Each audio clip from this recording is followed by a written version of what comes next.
인천을 통해서 커피 문화가 이제 들어온 경로 따라서 저희가 했기 때문에 인천 상륙작전, 서양문물의 인천 상륙작전, 인천을 통해서 다 들어왔거든요. 그런 이제 주제를 좀 가지고 한국사를 조금 정리했거든요. 네. 또 조선의 커피 양탕국을 통해서 바라보는 서양 문물의 인천 상륙작전이라는 이름으로 그런 주제로 함께 이야기를 나눠보겠습니다. 저는 박물관에서 강의 의뢰를 받기 불과 몇 주 전에 태어나서 처음으로 인천을 다녀왔습니다. 커피인이라면 누구나 가보고 싶어하는 대불 호텔도 보고 싶었고 또 양탕국을 문화적으로 다가간 인천시에 대한 호감이 좀 있었고요. 인천이라는 도시를 다니면서 생각해 보았습니다. 그러면서 부산과 참 많이 닮은 도시라는 생각이 들었습니다. 항구라는 것과 전체적인 도시의 느낌이랄까요? 이런 것들은 처음 와본 인천이 정말 친숙하게 느껴졌었습니다. 이번 강의의 주제는 조선의 식, 즉 음식에 관해서입니다. 오늘 마지막으로 개화기와 근대에 들어와서 현대에 이르기까지 항상 우리 옆에서 고락을 같이 하고 있는 커피, 그리고 커피 문화에 대하여 이야기를 풀어볼까 합니다.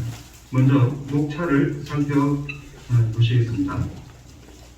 인천항을 통해 들어온 양의 문물 이야기와 두 번째로는 개화기와 이후 근대 시절의 커피 이름과 신문 기사들, 또 세 번째로는 대불 호텔과 그 개항의 거리에 대하여, 또 네 번째 황제도 즐긴 조선시대 음료인 커피, 또 다섯 번째 2009년 인천 세계 도시 축전과 2011년 한국 커피사 특별 기획전, 마지막으로 여섯 번째는 문화를 바라보는 안목의 중요성이라는 내용을 가지고 강의를 시작하겠습니다. 사람은 의식주를 거쳐서 살아갑니다. 입고, 먹고, 생활하고, 또 그 중에서도 먹는 것은 우리 삶에 있어서 아주 큰 의미를 가집니다. 입을 것이 없고 생활할 곳이 정해지지 않아도 사람은 살아갈 수 있습니다. 하지만 먹거리가 없다면 살아가지 못할 것입니다. 왜냐하면 사람의 생명은 먹는 것과 직결되기 때문입니다. 사냥을 표현한 이런 그림들을 보고 있는데요. 원시 시대에는 사냥을 하여 먹거리를 해결하면서 살아갔습니다. 또 인류는 이 먹거리 때문에 전쟁을 하였고 또 먹거리를 뺏고 빼앗기면서 사람들의 역사가 이루어졌다고 해도 과언이 아닌데요. 문명은 먹거리가 풍부한 강을 중심으로 발달하였습니다. 4대 강을 중심으로 발달한 문명은 농경 사회가 시작되면서 정착 생활을 하게 되고 먹거리가 한 곳에서 이루어짐으로써 문화가 만들어지게 되는 것입니다. 조선시대 역시 500여 년의 역사를 거쳐 참으로 많은 먹거리들이 있었는데요. 이번에 강의들을 통해서 조선의 식문화를 이제껏 살펴보셨을 것입니다. 탕이라든지 밥이라든지 김치, 그리고 여러 가지 식문화에 대해서 살펴보셨는데요.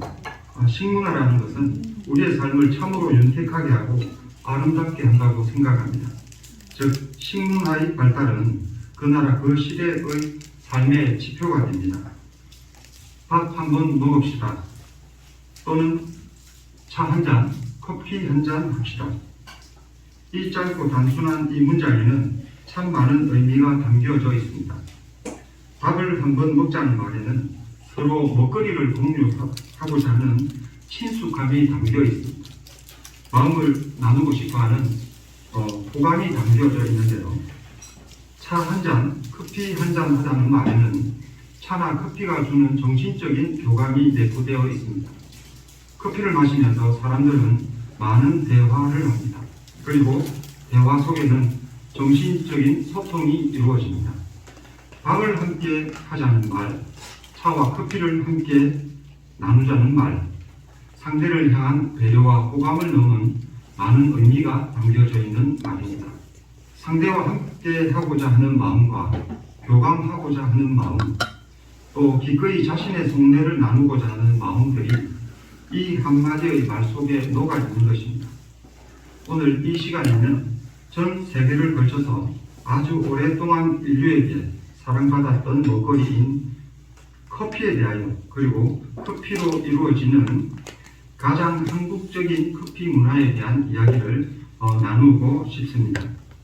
자, 커피. 네, 먹거리 중에서도 이토록 사랑받는 먹거리가 과연 있었을까요? 커피는 의식의 먹거리이며 또 각성의 먹거리이며 또한 지성의 먹거리이며 또 용성의 먹거리라고 합니다. 커피는 1605년 교황에게 직접 세례까지 받았는데 그때부터 커피는 남녀노소, 지위고하, 인종을 불문하고 모든 나라와 민족과 인류가 함께 누리는 국경을 넘나드는 먹거리가 되었습니다. 커피는 지구상의 마지막 세국 정책을 고수하는 북한까지도 부젓이 들어가서 자리를 차지하고 있습니다. 자, 교황 클레멘트 8세의 1605년 커피에 세례를 주어서 전 세계인의 음료가 되게 하는데요. 이렇게 표현을 하였습니다. 참 훌륭한 음료구나. 이 훌륭한 음료를 이교도만 마시게 하는 것은 불공평하다. 이 훌륭한 음료에 세례를 주어 기독교인의 음료가 되게 하겠다. 예, 이렇게 교황 클레멘트 8세는 1605년도에 이런 표현을 하였습니다. 그러면 이 매력적인 먹거리인 커피가 우리나라에는 언제 어떻게 들어와서 어떻게 먹어졌을까요? 자, 그러면 인천항을 통해 들어온 양의 문물 이야기를 함께 나누겠습니다. 근대 시절부터 지금까지 사랑받는 여러 가지 양과자들이 있습니다. 그 중에서 상추과자가 있고 카스테라가 있고요. 또 단팥빵이 있고 소보로빵이 있습니다. 어린 시절에 먹던 양과자가 참 맛있었는데요. 현대를 살아가는 40세 이상의 성인이라면 누구나 어린 시절 양과자가 먹고 싶어서 부모님을 졸랐던 기억이 있을 것입니다. 당시에는 양옥에 살아보는 것이 소원이었습니다. 그리고 서양식 식탁에서의 식사, 경양식 식당의 스테이크, 양화점에서의 쇼핑이 수준 높은 삶의 지표였었습니다. 양화점을 개업하면 평생을 먹고 살 걱정을 하지 않아도 되었었습니다. 자, 그러면 언제부터 어디로부터 이 서양식 문물들이 우리네 삶에 상륙하였을까요? 우리나라는 1876년 근대화의 시작을 알리는 강화도 조약을 시작으로 해서 1883년에 개항을 하게 됩니다. 부산과 원산에 이어 인천이 개항을 하였는데 일본의 경제적, 군사적, 정치적 목적으로 개항이 된 불평등 조약이었지만 우리나라에 서구 문물이 들어오게 되는 계기가 되었습니다. 당시 서구 열강은 앞다투어 동남아 및 중남미를 식민지화하여 불평등 조약을 맺고 자기 나라에 기속시켰습니다. 영국, 프랑스, 포르투갈, 스페인 등의 제국들은 식민지를 늘려갔고 미국은 제국 열강 속에서 신흥 공업국으로 여러 나라와 수교를 맺고 있었습니다. 강화도 조약을 살펴보겠습니다. 1876년 고종 13년 조일 수호 조약과 병자 수호 조약이라는 이름으로 그렇게 체결이 되었고요. 또 조선은 부산과 원산과 인천 항구를 개항한다. 또 일본인의 취해 법권을 인정한다라고 하는 12개 조항을 넣어서 이렇게 체결이 되었습니다. 이러한 국제 정세 속에서 우리나라는 세국 정책을 고수하고 있었습니다. 그러나 세국 정책은 오래가지 못하고 일본의 간섭으로 불평등 조약을 맺게 되었던 것입니다. 그러나 다른 한편으로는 이 계기를 통해서 세계로의 길을 열게 되었는데요. 그림을 한번 보겠습니다. 옛날 제물포 한 사진입니다. 네, 1883년, 1883년 1월 고종 20년 부산, 원산, 인천으로 일본의 경제적, 군사적, 정치적 목적으로 개항을 하게 됩니다. 인천항의 개항은 서양 문물들이 직접적으로 들어올 수 있는 통로가 되었습니다. 물론 인천항 개항 이전에도 유학생들이나 무역 상인들이 중국이나 일본에 가서 서양 문물을 접하고오는 경우도 있었지만 그것은 일각이었습니다. 비록 불평등하고 강제적인 개항이었지만 결과적으로 개항은 우리 선조들이 서양에 대한 두려움을 넘어 관심과 호기심을 가지고 서양 문화에 대해 친밀함으로 접근하는 계기가 되었습니다. 세계를 향해 나갈 수 있는 교두보의 역할을 또한 하게 되었습니다. 정치적으로도 서양 각국이 우리나라에 공간을 설치하게 되면서 서양 문물이 급속도로 들어오기 시작하였고 전 세계적으로 봉건 사회에서 근대 사회로 넘어가는 그 소용돌이 속에서도 우리나라도 역시 근대화로의 발판을 마련했던 것입니다. 개화기에 들어온 서양 문물들을 보면 이런 자명종과 만원경, 전차, 자동차, 또 전화기 이러한 서양의 문물들이 있습니다. 이러한 서양의 문물들이 들어오면서 특징적인 것들이 있는데요. 우리나라에도 있었지만 서양에서 들어온 것들에 대해서는 서양 양자를 붙이게 되었습니다. 서양 양자, 네, 한번 살펴보겠습니다. 서양의 물건과 우리의 물건을 대별하여 사용한 접두어인데요. 뜻은 서양으로부터 들어온, 서양으로부터 유래된 서양의 것, 이렇게 의미가 있습니다. 예를 들어서 우리의 파는 파, 조선파 또는 우리의 배추는 그냥 배추거나 조선 배추, 쌍추, 네, 이렇게 표현을 하지만 그 당시에서 우리에게도 있지만 서양에도 있는 것은 서양 양자를 붙여서 양파, 또 양배추, 또 양상추 이런 표현을 하였습니다. 그리고 우리는 버선이라는 말을 하는데요. 그때까지만 해도 버선, 즉 서양 버선을 양말을 버선이라고 불렀습니다. 그리고 한복은 양장, 양복 이렇게 남녀 의복을 나타내고요. 그리고 우리가 사는 건물 한옥이라고 하죠. 서양에서 들어온 것은 슬라브 집을 양옥이라고 합니다. 그리고 우리가 먹는 것은 한식이고 서양에서 들어온 것은 양식이라고 이렇게 표현을 합니다.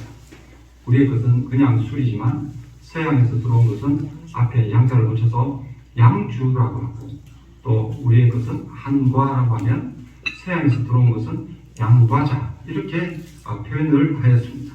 자, 양탕국, 서양의 국물은 커피 이렇게 좀 해석을 해볼 수가 있겠는데요. 자, 살펴보겠습니다.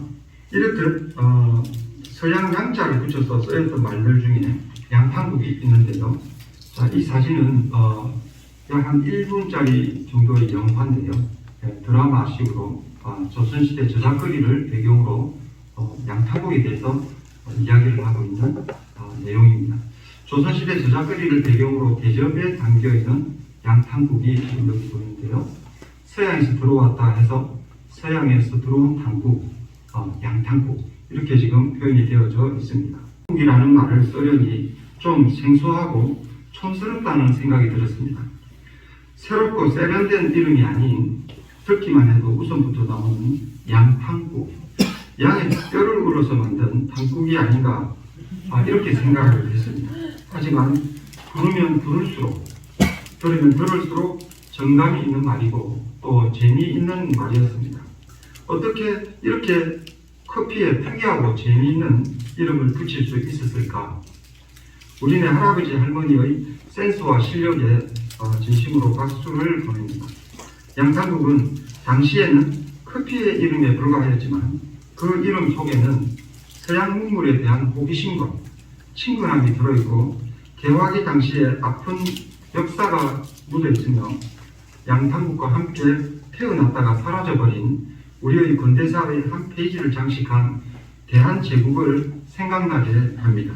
사람들이 양탕국이라는 말을 들으면서 재미있어 하는 것에 참 감사합니다. 왜냐하면 잃어버렸던 우리 역사의 한 페이지를 찾아서 보여줄 수 있는 것이기 때문에 그렇습니다.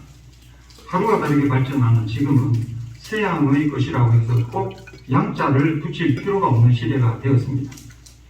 130년 전 인천항을 통해서 상륙한 양의 것들이 우리 문화에 잘 흡수되어 130년 후 지금은 한류로서 서양에 역수출되고 130년 전 우리 선조들이 양류에 호기심을 가졌던 것처럼 130년 후 지금은 서양인들이 한류에 호기심을 가지고 우리를 바라보는 것을 생각하며 세상은 참 아이러니하다는 생각을 하게 됩니다. 물론 양탕국이라는 말의 정확한 고정 자료는 찾을 수가 없었습니다. 왜냐하면 이 말은 양반들이 아닌 민간에서 일반 백성들에 의해서 사용되었기 때문에 문서적인 자료가 없었습니다. 양탕국이라는 말은 1968년 어느 신문사의 칼럼에서 처음으로 등장을 합니다. 1968년 12월 26일 조선일보 칼럼 개화 배경입니다. 여기에 지금 나무장수에 대한 이야기가 지금 나오고 있고요. 1907년 서울의 시탄장 나무장수 이야기에서 최초로 양탕국이 지금 등장을 하게 됩니다. 1900년대 초에 경기도 고양시와 서울을 오가던 나무꾼들이 이야기해서 서양에서 들어온 탕국이다 라는 뜻으로 사용되었다는 짧은 기록이 있을 뿐입니다. 그것도 전국적으로 불려진 것이 아니고 일부 지역의 나무꾼들 사이에서 잠시 사용되었다는 사실입니다. 프랑스의 상인 블레상과 고향 나무꾼들 이야기로 커피가 등장을 합니다. 1900년대 시탄장, 1907년 종로의 나무시장에서 프랑스 상인의 커피 미끼에 코가 끼인 나무꾼들은 양탕국 한 그릇을 더 먹겠다고 발바닥에 불이 나게 아침 저녁으로 들락거렸다. 프랑스 상인은 나무를 얼마나 끌어모았는지 산더미보다 더 큰 나무 무더기가 수십 동이 있었다. 예, 이런 기록이 있었습니다. 자, 이후에 신문기사의 내용을 또 보도하고 있습니다. 1983년 3월 30일에 매일경제에 기사가 있었고요. 그리고 1900년대 서울 시탄장 이야기 중에 불해상의 일화를 다루고 있는 내용인데요. 하지만 그 외에 1900년대 시탄장을 다룬 기사에서는 양탕국이 아니라 커피라고 표기를 하고 있었습니다. 자, 그럼에도 불구하고 우리는 대한민국 커피의 시조를 양탕국이라고 정의를 합니다. 개화기에 인천항을 통해서 들어왔던 서양의 문물들에 서양 양자를 붙였다는 사실에 주목을 합니다. 커피를 별칭 내지는 애칭으로 또 별명으로 양탕국이라고 불렀다는 것 또한 사실입니다. 이 사실에 비추어 볼 때 인천항을 통해서 들어왔던 서양 문물에 양자를 붙였던 것은 틀림없는 사실이기에 큰 의미가 있는 것이라고 생각합니다. 왜냐하면 전 세계를 통해서 이만큼 독창적인 커피의 이고 독보적인 커피의 이름인가? 자, 한번 살펴보겠습니다. 양탕국이라는 커피 이름의 독창성에 대해서 한번 살펴보는데요. 자, 커피의 원어를 한번 살펴보면 카파, 그리고 카와가 있습니다. 그리고 카파는 에티오피아를 중심으로 해서 커피가 발견된 지명 이름을 가지고 있습니다. 카와는 아랍 지역을 중심으로 해서 힘, 와인 등의 뜻을 가지고 있는데 이 두 카파와 카와가 커피의 어원을 지금 배경을 이 모든 명칭이 이 어원을 배경을 하고 있습니다. 터키 얘는 카우베라고 하고 있고요. 노르웨이 등 북유럽에는 카페, 카파, 호피 이렇게 명명을 하고 있습니다. 그리고 독일에서는 카페, 이탈리아 카페, 프랑스에서도 카페, 영국, 미국은 커피, 중국 카페이, 일본도 고히 이렇게 카파와 카와에서 발원이 되었습니다. 그리고 한국도 역시 그 당시에 가베와 가비, 그리고 가피, 호피 이렇게 자유로울 수 없었습니다. 카파와 카와의 어원으로 붙어서 전 세계 어느 나라도 언어인 카파 혹은 카와의 발음에서 벗어나지 못하였습니다. 그런데 한국에서의 커피는 양탕국이라는 이름으로 명명을 함으로써 전 세계 어느 나라보다 독창적인 명명을 하게 됩니다. 커피가 처음 발견되었다는 에티오피아의 카파, 그리고 커피를 음료로 음료하기 시작하여 붙인 이름인 아랍 지역의 카와. 이러한 이름에는 여러 가지 설이 많지만 그 발음에 있어서 커피와 비슷하기에 카파 혹은 카와 모두 커피의 어원으로 보는 경우가 많다고 할 것입니다. 개화기와 이후 근대 시절의 커피 이름과 신문 기사들을 한번 살펴보겠습니다. 개화기의 커피는 여러 이름으로 불렸는데요. 그 중에서 가장 대표적인 것이 가베차입니다. 가베차라는 것은 유럽을 통해서 중국으로 들어간 커피의 이름인 카페를 한자식으로 엄차한 것인데요.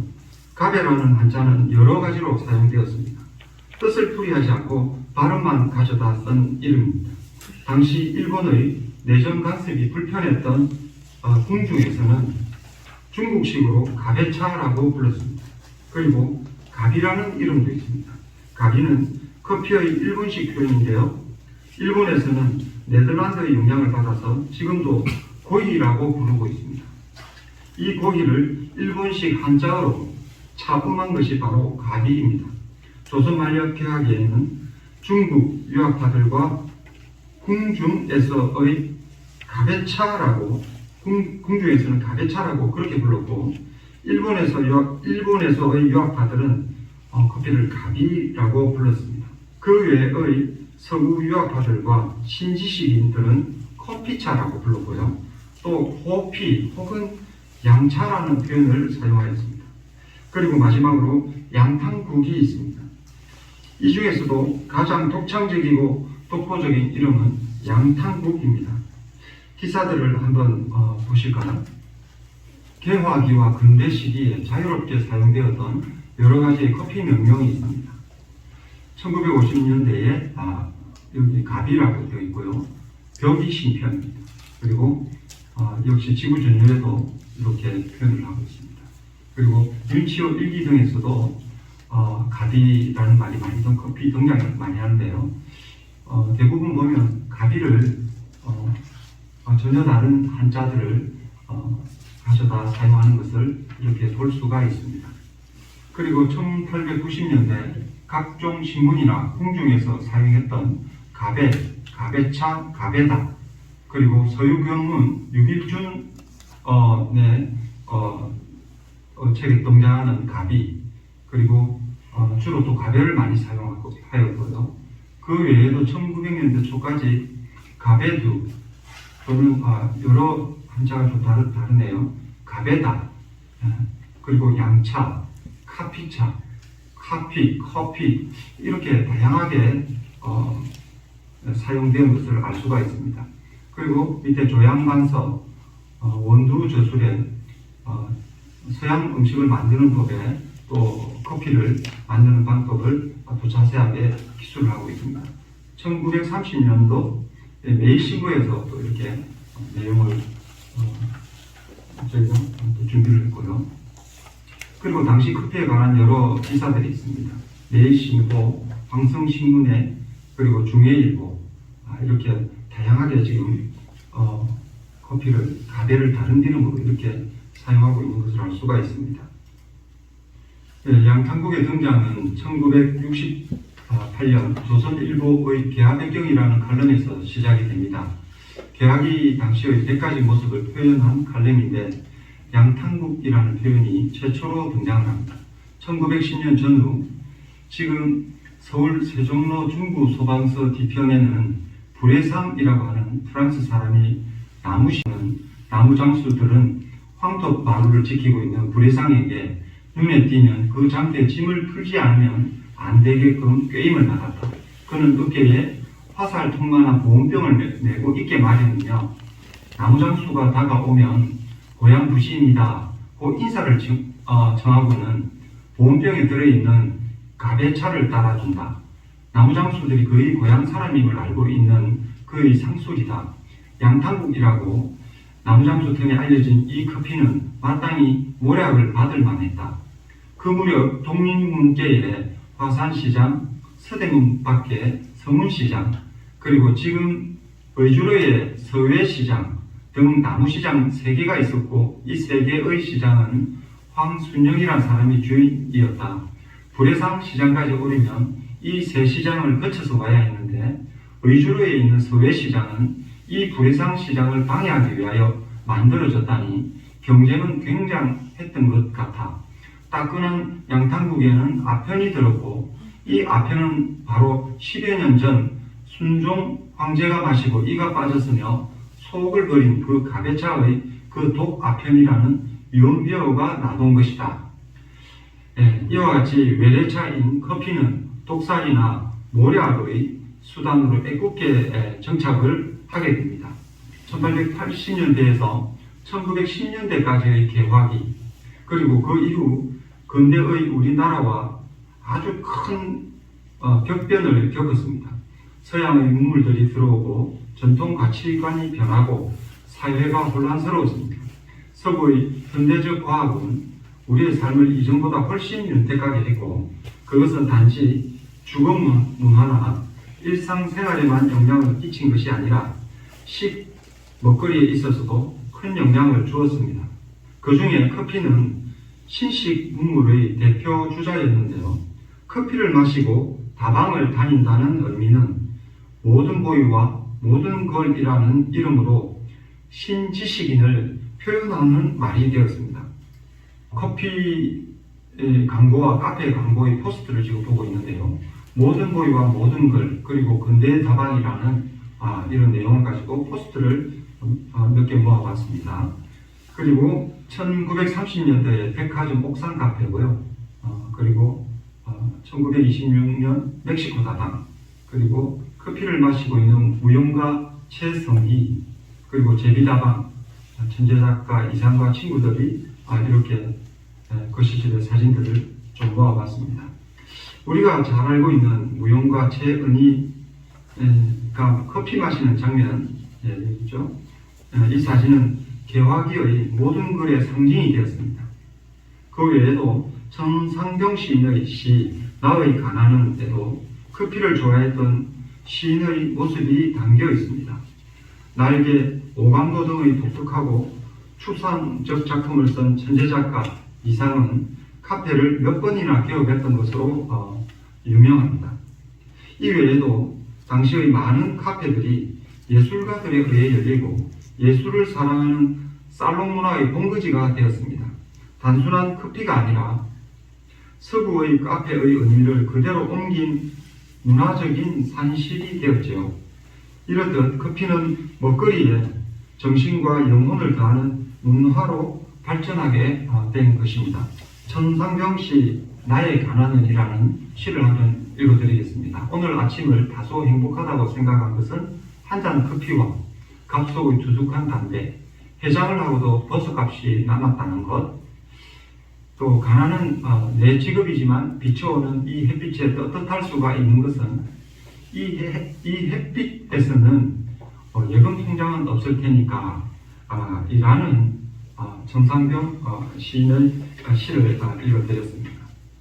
가배차라고도 불리고 갑이라고도 불리고 또 호피, 커피차, 양차 등으로 불린 이 매력적인 먹거리 커피를 이번에는 양탕국이라는 커피 문화의 관점에서 한번 살펴보도록 하겠습니다. 대불 호텔과 개항의 거리를 한번 살펴보는데요. 지금 이쪽 부분이 지금 대불 호텔입니다. 1889년 1월에 미국 잡지 하퍼저 위클리에 소개된 대불 호텔의 초기의 모습, 제물포 일대의 거리를 이렇게 나타내었습니다. 양탕국이라는 커피 문화를 통해서 개화기와 이후 근대의 서양 문물을 바라보고 또 문화적, 역사적, 교훈적 의미로 계기를 삼아서 다음 세대에게도 전해지기를 바라는 마음으로 또 그런 의미에서 지금 인천 중구의 오픈된 개항장의 거리, 우리의 옛 모습을 통해서 미래의 모습을 알 수 있는 아주 멋진 거리가 아닌가 생각을 해봅니다. 커피를 양탕국이라는 명제로 풀어 문화로 만들어가는 일을 하다가 보니 개항장의 거리에 있는 대불 호텔은 참 의미가 있는 건물이라는 생각을 합니다. 1900년대의 대불 호텔의 이 모습인데요. 그리고 2011년 쇼핑몰 공사를 하다가 이런 유구를 발견하게 됩니다. 그리고 지금 현재의 전시관으로 복원된 대구호텔의 모습을 지금 보고 있는데요. 비록 본래의 건물은 지금 현재 있지 않고 사라졌지만 그 건물을 복원하여 박물관으로 만들어 활용하고 있는 게 상당히 의미가 있다고 생각을 합니다. 이 대구호텔은 우리나라 최초의 호텔이기도 합니다. 당시에는 제물포항이라고 불렸던 인천항이 개항을 되고 중국을 통해 많은 서양인들이 조선으로 들어오게 됩니다. 그리고 개화기라고 불리게 됩니다. 개화기, 문자적 의미로는 개화, 열리다라는 뜻이며 의미상으로는 새로운 문물을 받아들여서 발전하다라는 의미를 가지게 됩니다. 개항 당시 우리나라는 기와집과 초가집뿐이어서 입식 생활을 했던 서양인들은 기거할 곳이 없었습니다. 그리고 재미있는 표현을 빌리자면 처음 조선의 초가집들을 본 여행객들은 마치 조선이 거대한 버섯 단지 같다, 그렇게 말했다는군요. 대구호텔은 이러한 시기에 중요한 역할을 하였습니다. 교역을 위하여 조선을 찾은 외국인들이 서울을 가기 위하여 하룻밤을 지낸 곳이 바로 대구호텔이었습니다. 지난 8월에 인천 계양의 거리를 다녀보았는데요.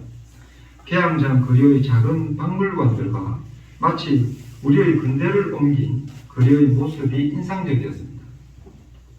일본식 다다미 집들을 그대로 보존하여 개화기와 근대의 모습들이 또 잘 표현되어 있었습니다.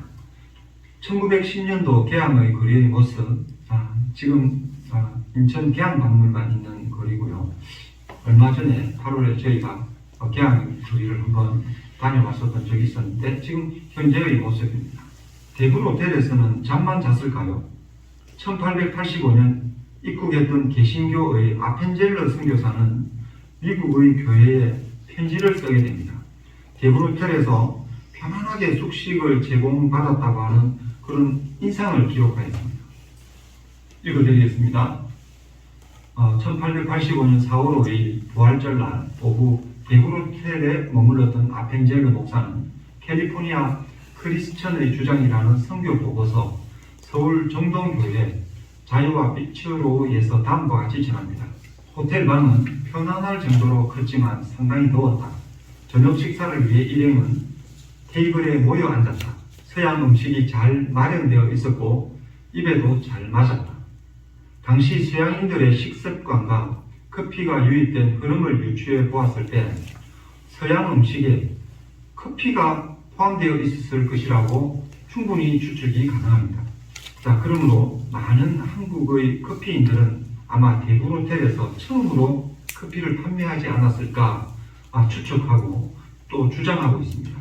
왜냐하면 대구호텔이 생기기보다 이전부터 커피는 이미 조선에서 유행하고 있었기 때문입니다. 미국의 천문학자였던 퍼시필 로웰의 글을 한번 읽어볼까요? 당시의 커피는 조선의 최신 유행품이었다고 기록을 하고 있습니다.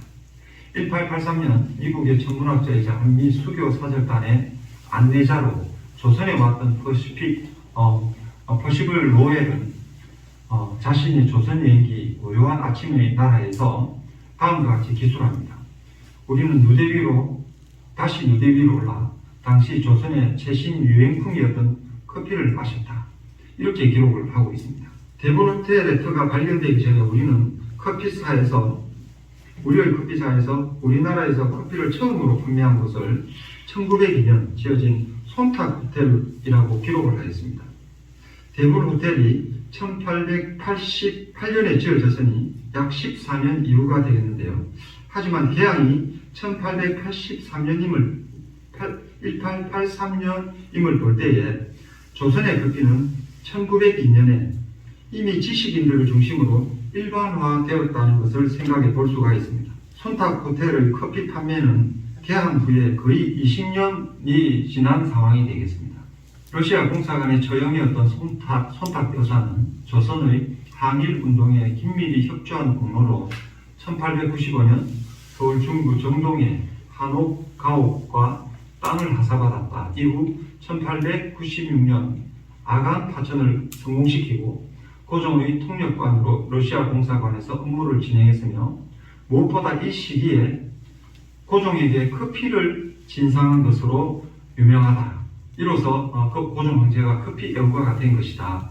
1898년 고종은 한옥가옥을 들고 5칸의 양관, 서양식 집을 지어 하사하고 그리고 여기를 종동 클럽의 본거지가 된다.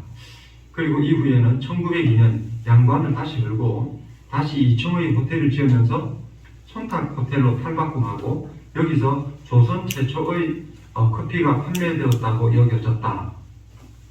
2011년 대불 호텔의 터가 발견되기 전까지는 이렇게 의미를 가지고 있습니다.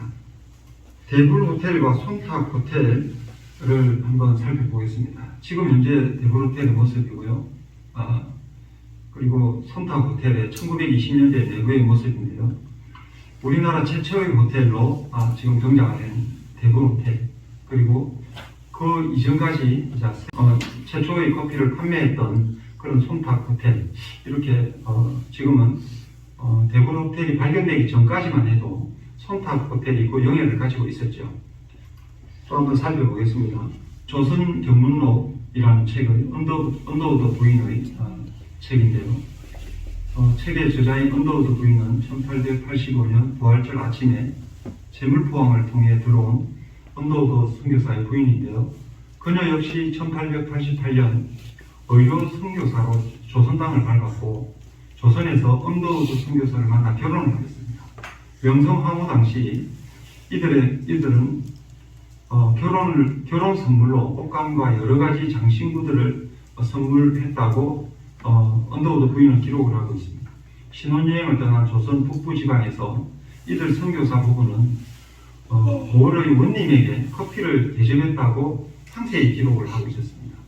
우리가 만드는 음식은 스프를 포함해서 생선, 화관과 딸기로 장식을 하고 사과 소스를 치고 감자를 채우는 기막히게 맛 좋은 또 새끼 돼지구이, 그리고 밤과 양파, 땅 위의 6가지였다. 크래커 위의 마물레이드를 얹은 후식은 참으로 담백하여 최고의 미각을 즐기기에 알맞았다.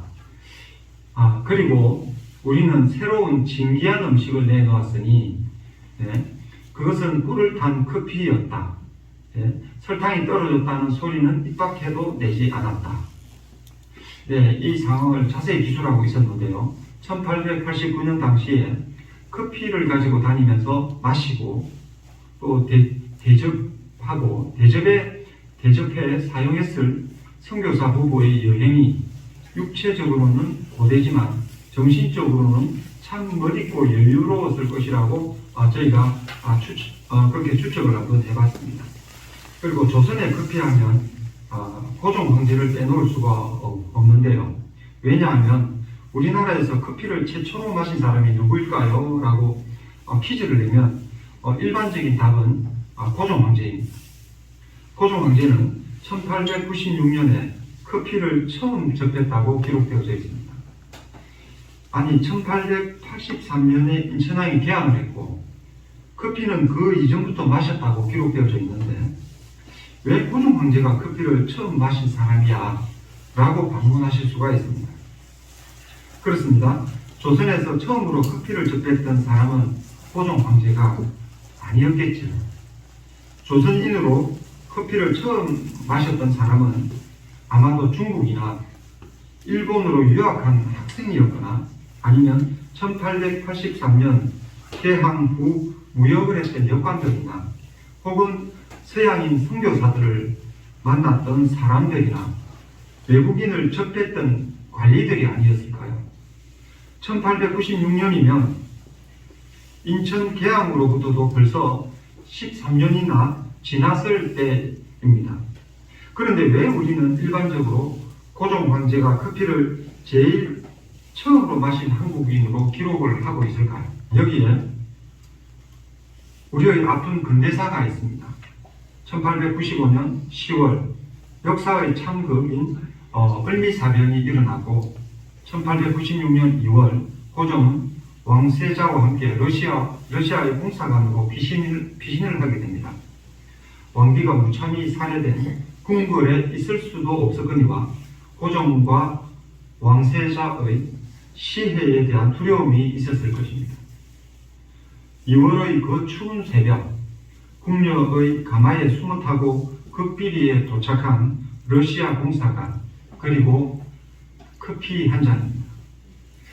그 커피가 고종에게 주는 의미가 어떤 것이었을까요? 러시아 공사관의 처형인 손탁 여사의 커피 한 잔은 아마도 고종에게는 잊을 수 없는 커피 센티멘탈 밸류가 아니었을까, 이렇게 생각을 해봅니다.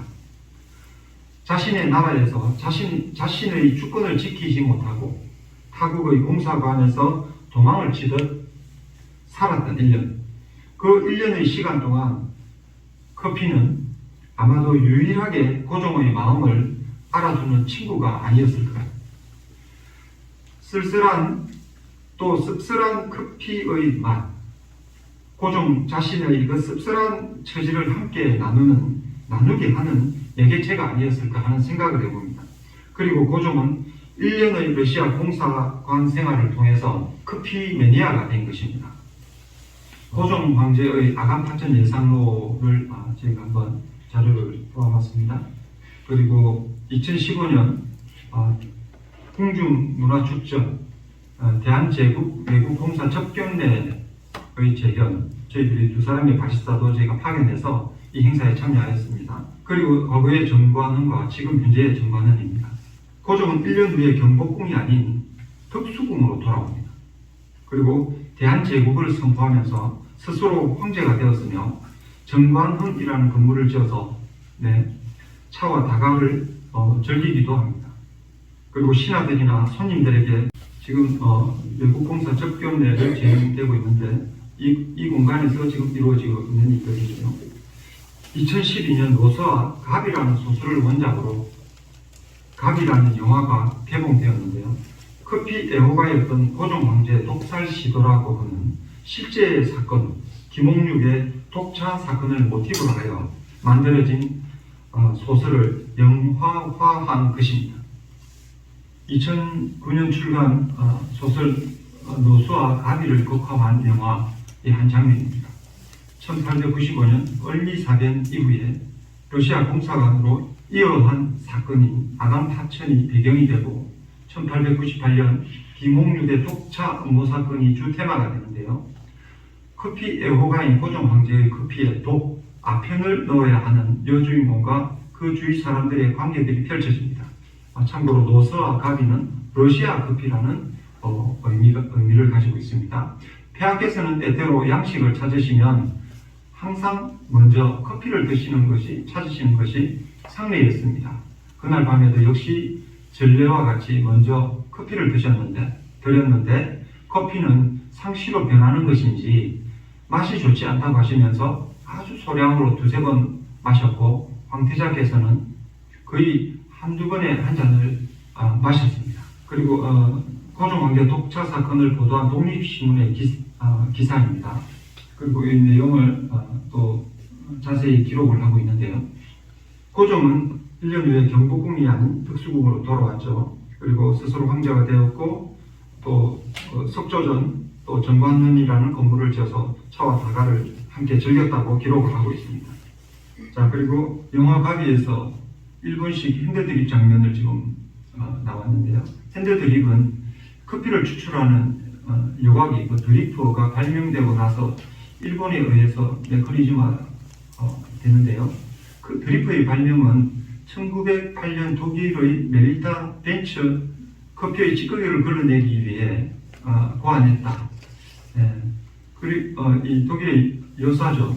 그러므로 고종 황제가 커피를 마셨던 1896년에는 이 드립이 없었다고 이렇게 저희는 생각을 합니다. 그래서 영화는 커피 추출법에 있어서 고정을 거치지 않았을까 저희들은 그렇게 지금 생각을 하고 있습니다. 고종 황제는 어떻게 커피를 드셨을까? 고종 순족실록과 매천야록에 고종의 가베다는 끓였다라고 표현이 되어 있었습니다. 그러므로 고종에게 커피를 진상한 손탁 여사나 궁의 대령 숙수들은 커피를 직접 끓였을 것이고, 그리고 이를 비단이나 천에 걸러서 마셨을 것으로 생각이 되어졌습니다.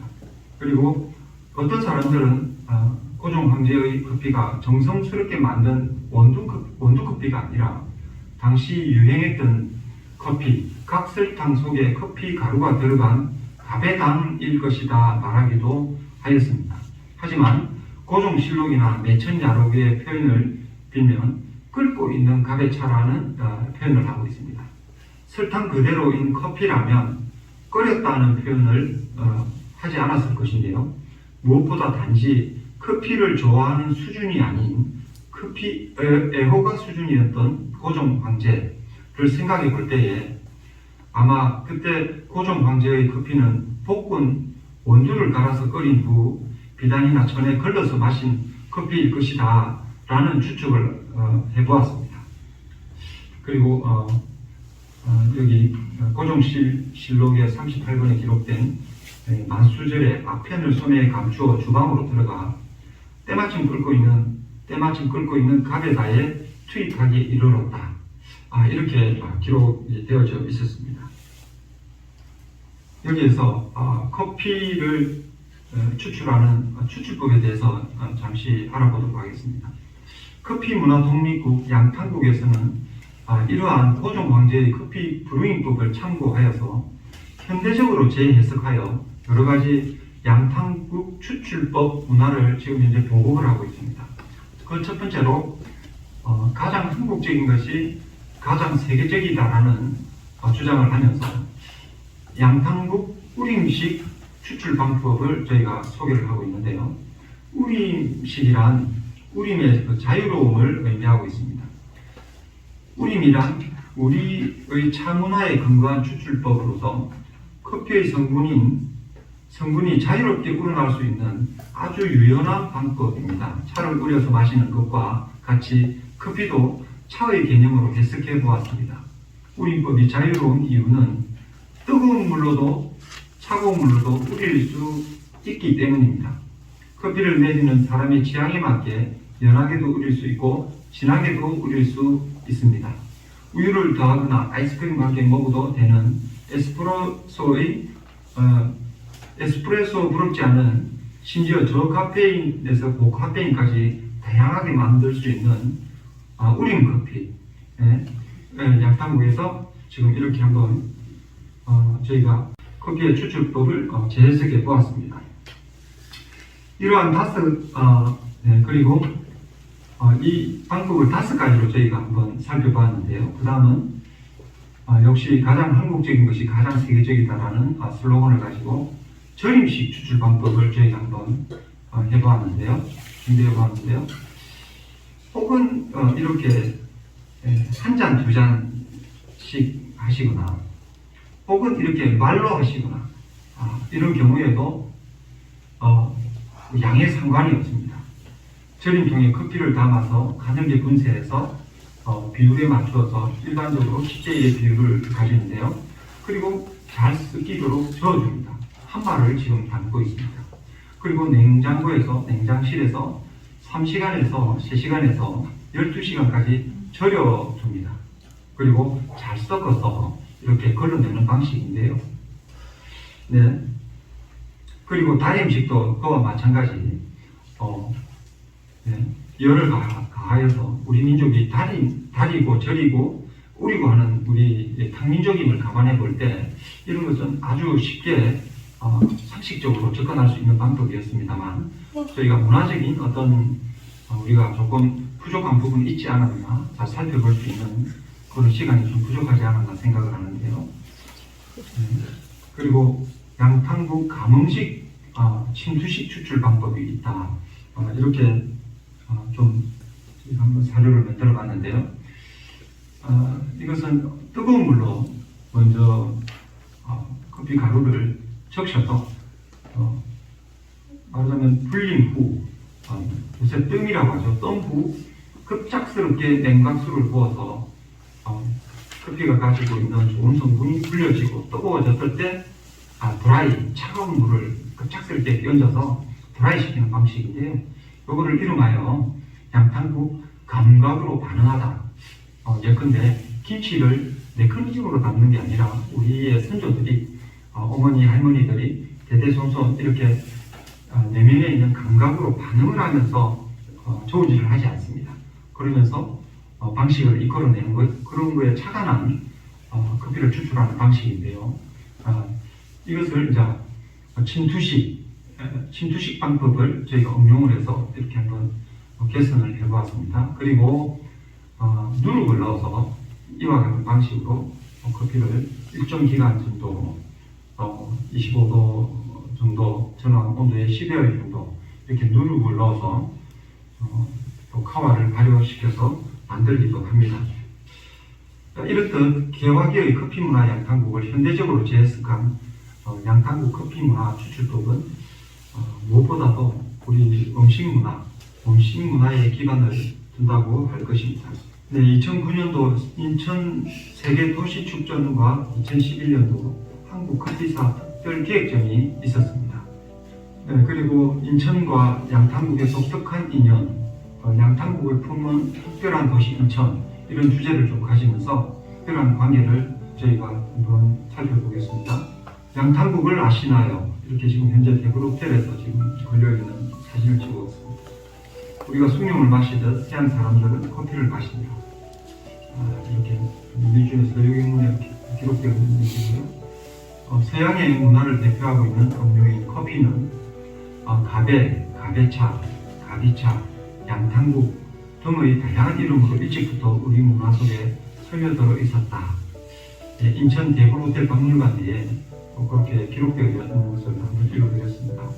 그리고 2009년 인천 세계 도시 축전 큰 행사가 있었는데요. 2009년 인천 방문의 해를 맞아 인천에서 80일간 열렸던 이 행사 중에 우리나라 근대의 많은 서양 문물들을 인천항을 통해 유입되었던 것을 조형물로 제작하여 전시하였는데요. 여러 조형물 중에 양탕국 조형물이라는 것을 저희가 발견했습니다. 서양식 커피 잔을 뒤집어서 쏟아지는 듯한 역동적인 이 모습을 표현한 조형물이었는데요. 커피를 양탕국이라고 표현을 했다는 것이 참 반가웠습니다. 수많은 채소를 간직하고 있는 도시 인천이라는 수식어가 참 걸맞는 표현이 아닌가 하는 생각을 하였습니다. 그 외에도 인천시에서는 양탕국과 관련된 여러 행사들을 했습니다. 2011년 인천시립박물관 특별기획전 양탕국에서 커피 믹스까지라고 하는 또 기획 특별전을 하였는데요. 우리나라 커피의 역사를 양탕국에서 시작하여 커피 믹스까지로 정의하며 그간의 아픈 역사를 함께 잘 버무려낸 한편의 맛있는 요리라는 생각을 했습니다. 벌써 10년이 지났지만 한국 커피의 역사를 문화적 관점에서 바라본 전시회였습니다. 더불어서 앞으로의 한국 커피 역사는 양탕국에서 시작하여 인천이라는 세계의 가문을 통해 가장 한국적인 양탕국으로서 세계를 향하여 나아가는 문화적 커피로 정의되었으면 하는 저희의 작은 바람입니다. 2018년 양탕국에 관한 책을 썼습니다. 개화기와 인천시는 참 깊은 인연이 있다고 생각했기에 양탕국처럼 재미있고 뜻깊게 인천과 개화기를 표현할 방법이 없을까 고민하다가 이렇게 표현하였습니다. 2009년 인천 세계도시축전의 양탕국 조형물이나 2011년 시립박물관에서의 커피사 전시회는 우리의 커피를 단순한 음료로서의 커피가 아니라 양탕국은 우리나라 커피의 시조로 확정지은 아주 큰 의미가 있는 전시회였다고 생각합니다. 2009년 세계도시축전의 양탕국 조형물, 2011년 양탕국에서 커피 믹스까지라고 하는 기획 전시회, 그리고 2018년부터 복원시킨 대구호텔, 그리고 커피의 역사를 문화적으로 풀어낸 인천시의 이 섬세함, 이러한 인천시의 행보를 보면서 인천시는 문화를 보는 눈이 세심하고 민감하다는 사실을 이야기하고 싶습니다. 양탄국을 통해서 바라보는 서양 문물의 인천 상륙 작전 참 재미있지 않습니까? 한국 전쟁의 시작과 함께 거의 북한에 점령된 대한민국 땅을 긴박한 군사작전으로 전쟁의 성세를 뒤바꾼 승리의 작전이 바로 인천 상륙작전입니다. 우리의 땅에 서양 문물이 인천항을 통해서 들어온 것을 보면서 인천 상륙작전을 떠올렸습니다. 인천항을 통해 우리나라로 상륙한 서양의 문물들은 지금도 우리의 삶에서 없어서는 안 되는 필수한 생활의 일부가 되었습니다. 이 첫 번째 인천 상륙작전도 대성공이었다고 생각을 합니다. 130년 전의 첫 번째 인천 상륙작전은 인천항이라는 항구를 통한 상륙작전이었죠. 이때에 들어온 것을 우리는 막연히 서양의 물품들이라는 생각을 하는데 이것은 하나의 면만 보는 것입니다. 또 다른 면은 물품들과 함께 문화가 상륙을 하게 됩니다. 그래서 서양의 문물이라고 하는 것입니다. 문화라는 것은 일종의 의식 세계에서 구축되는 것이고 의식이 만들어내는 문명의産물들이 바로 문화인데 우리는 130년 전 자이든 타이든 이미 문화의 문을 열었습니다. 무엇보다도 의미 깊다고 생각하는 것은 130년 전 1883년 서양과 조선을 이으며 서양 문물의 해로의 상륙지였던 인천, 그리고 110년 후 2001년 21세기에는 전 지구촌과 한국을 잇는 항공의 상륙지가 되었다는 사실입니다. 세계의 공항인 인천국제공항, 주로 서양 문물들이 유입된 통로로 사용되었던 인천항이 한국과 세계를 이어가는 다리의 역할을 하고 있다는 것입니다. 이는 인천이 단순히 물건이나 사람만이 오가는 통로가 아니라 한국의 문화를 세계로 이어주는 가교가 될 수 있다는 사실입니다. 바닷길을 열었던 인천이 이제는 하늘길을 열고 더 빠르게 더 많은 서양의 문물들과 사람들을 연결시키는 플랫폼의 역할을 한다는 것입니다. 단순히 서양의 문물들만 받아들이는 것이 아니라 한국의 우수한 문물들이 서양으로 나아가는 교두보가 되고 있다는 사실입니다. 문화를 바라보는 안목의 중요성에 대하여 살펴보겠습니다. 이처럼 옛날이나 지금이나 세계를 향하는 가문인 인천은 살아있는 문화의식을 가지고 있는 도시라는 생각을 해보았습니다. 문화란 대단한 응집력을 가지고 있고 지금은 작고한 작가 박경리 선생의 문화를 아주 귀중하게 생각하면서 소설 토지, 청소년 토지에서 정의하였던 내용을 잠시 읽어드리겠습니다. 그분이 청소년을 향하여 쓴 소설 청소년 토지의 서문에는 청소년들이 문화를 알기를 바라는 마음과 염려가 그대로 녹아져 있는데요. 문화란 대체 무엇일까요? 말할 것도 없이 인간들의 경험과 탐구와 창조로서 축적이 된 정신적, 물질적인 성과이며 삶의 근본이 되는 것입니다. 그것은 각기 민족마다 고유한 것으로 국토와 더불어 실로 위대한 유산인 것입니다.